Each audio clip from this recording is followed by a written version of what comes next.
This is Twit.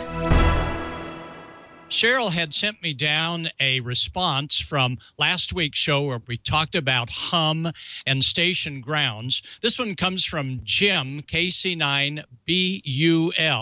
He solved his problem of his amplified JBL speakers humming when he put them onto his sometimes grounded or non-grounded ham rig, and he was able to solve it by going to Radio Shack. They told him, we used to carry them, but we don't have them anymore. Small little isolation transformers. Yep. And he finally got them through the folks at a main trading company down in Texas. They bought evidently a whole bunch of the Radio Shack ones. He's got like 25 of them.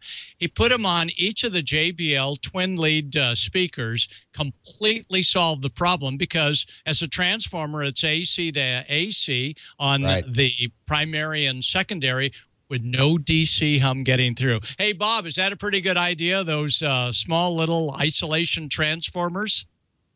Of course. The other fix is what I showed you a few weeks ago, just the ground lift. You've got to remove the ground from one of them. You can't ground everything. It's a question in the chat room again tonight. I don't want to get into this, guys, because it always gets flamed because you don't understand this. Nobody really understands it that I know. But here's the deal. You cannot have a ground loop.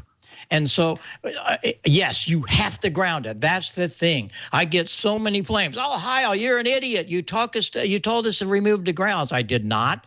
You ground everything one time. And so everything is grounded here. But when you put the coax to the chassis, the amplifier to the transceiver, you ground it all, you've got a ground loop. And that's what happened to his JBL speakers. They came out of the receiver with a shielded cable. Then they plugged it into the AC with that third pin ground. You got a ground loop. Remove it. Remove one of them. And when you do that, everything has a place to go back to ground, but not two directions. If you have different directions, then you have a ground loop because this one is more resistance than this one. And you get these tremendous magnetic forces fighting each other.